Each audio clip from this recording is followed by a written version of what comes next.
तोड़ नहीं है इस आंधी का, ये दौर है राहुल गांधी का, ये समझ लीजिए। क्या बात है। जिस समय बीजेपी की लहर थी उस समय दिनेश सिंह घुसेड़ा खा गए, ये तो इस बार तो राहुल गांधी की आंधी चल ही रही। पूरा कहा है दिनेश सिंह आ गए तो और आसान हो गया कांग्रेस के जीतने का। ऐसा क्यों ऐसा क्यों? दिनेश सिंह खुद जानते हैं कि हमारे नाम से रायबरेली की जनता घबराती है कि दिनेश सिंह आएगा तो वोट ही नहीं देना बीजेपी को। कोई लड़ाई नहीं, कांग्रेस पार्टी पूरी तरह से हावी रहेगी और जीतेगी, लमसम भारी मतों से जीतेगी, रिकॉर्ड मतों से जीतेगी।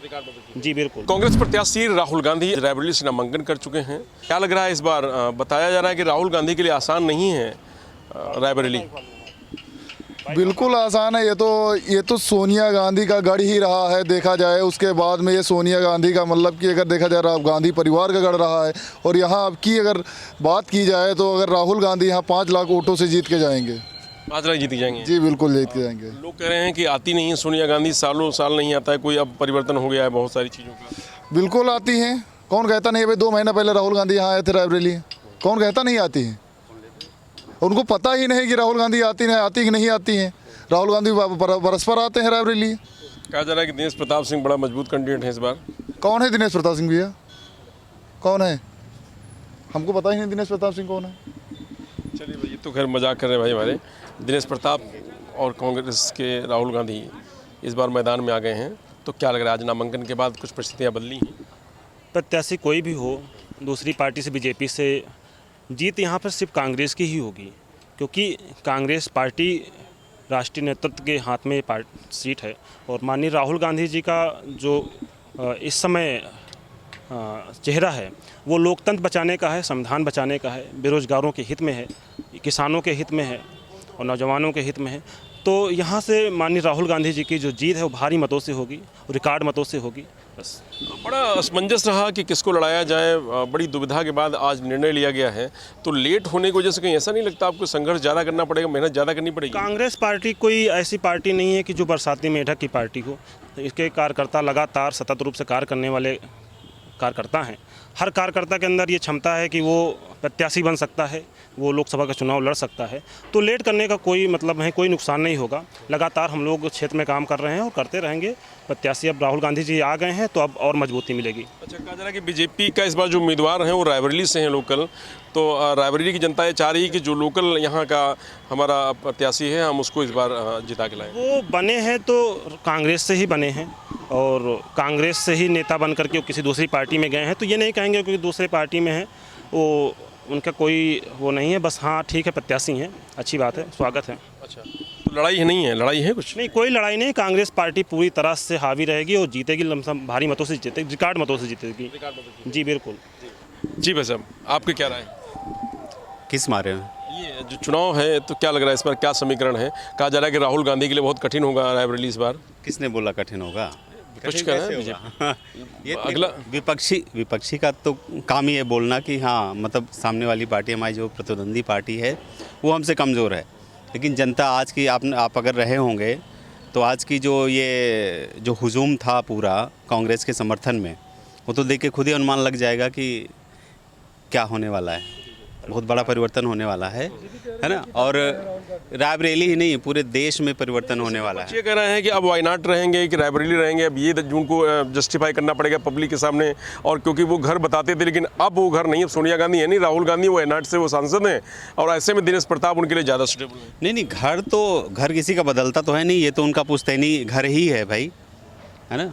इंदिरा गांधी जी का ये तो गढ़ रहा है। नहीं, गढ़ के साथ साथ ही उनका ससुराल है, उनकी, है ना, उनकी विरासत है यहाँ से।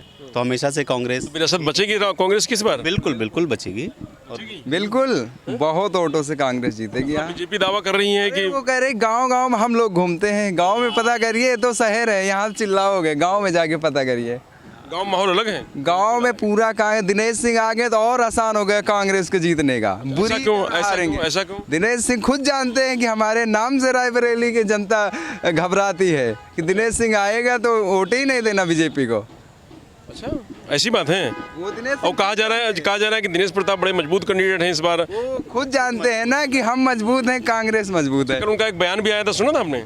हाँ, उन्होंने कहा कि हम जो है कभी झुकेंगे नहीं और जनता का पूरा सम्मान रखेंगे, कभी सम्मान कम नहीं होने देंगे।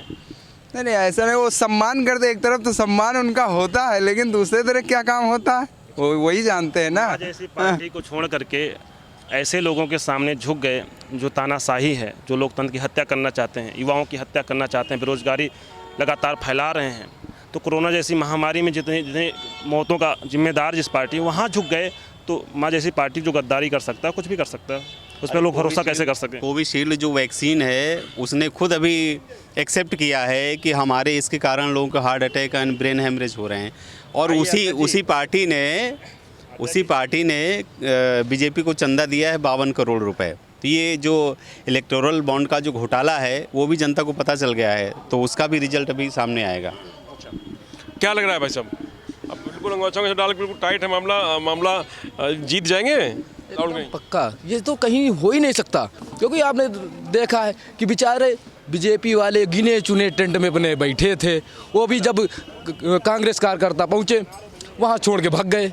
ये हाल है उनका, तो चुनाव कैसे लड़ेंगे वो? सरकार भी है, मंत्री भी हैं। अरे सरकार है, इस बार तो छोड़ी, जब पिछली बार जब बीजेपी की लहर थी तब वो नहीं जीते। इस बार तो राहुल गांधी हैं। सोनिया गांधी, लेकिन तब सोनिया गांधी थी, अब राहुल गांधी है। तोड़ नहीं है इस आंधी का, ये दौर है राहुल गांधी का, ये समझ लीजिए। क्या बात है। जिस समय बीजेपी की लहर थी उस समय दिनेश सिंह घुसेड़ा खा गए। ये तो इस बार तो राहुल गांधी की आंधी चल ही रही, और राहुल गांधी की आंधी में आज टेंट के बीजेपी के कार्यकर्ता उड़ गए। ना मानो तो मैं दिखा दूं। अच्छा, जाहिर सी बात, देख लीजिए आप डिग्री कॉलेज में, मैं दिखा सकता हूं उसको। बिल्कुल। आप उनकी बराबरी राहुल गांधी से कर रहे हैं।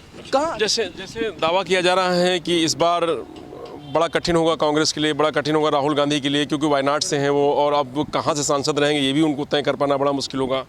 नहीं, इस बार जो चुनाव हो रहा है रायबरेली में, इस बार राहुल गांधी नहीं लड़ रहे हैं, इस बार जनता लड़ रही है रायबरेली की, क्योंकि रायबरेली की जनता पे कहने पर ही राहुल गांधी आज रायबरेली में नामांकन करने आए हैं, और इस बार जीत के जाएंगे, और वाई नॉट छोड़ के रायबरेली के से पीएम बन के जाएंगे। अच्छा, पीएम बन के जाएंगे रायबरेली से? बहुत सही। ये कहा जा रहा है कि दिनेश प्रताप सिंह ने बहुत काम किया यहाँ पे रायबरेली में। सिर्फ दिनेश सिंह ने कितने चुनाव जीते? सिर्फ खरीदने वाले चुनाव उन्होंने जीते हैं। जनता का एक भी चुनाव जीता हो बताएं हमें, एक भी चुनाव। अभी सवा सदी का चुनाव था, मुख्यमंत्री मंत्री सारे आके बैठ गए, एक सवा सदी का चुनाव नहीं निकाल सके। आप बताइए, आप उनसे उम्मीद करते हैं सांसद ही की? आप बताइए। राहुल गांधी संसद बनने जा रहे हैं? 100%। कहाँ आप पड़े इन लोगों के चक्कर में? कोई नहीं राहुल गांधी के टक्कर में, कोई नहीं है राहुल गांधी के टक्कर में। देखिए, ये हैं कांग्रेसी नेता कार्यकर्ता, बड़ा जोश है, बड़ा उत्साह है, और बड़े उस उत्साह के साथ उनका कहना है कि गांव-गांव जा कर के हमने घूम लिया है, पता कर लिया है, तब जा कर के राहुल गांधी को यहाँ से नामांकन कराया गया है। तो इस बार राहुल गांधी यहाँ से सांसद बनेंगे और फिर केंद्र में जाके प्रधानमंत्री बनेंगे, ये दावा है कांग्रेस कार्यकर्ताओं का।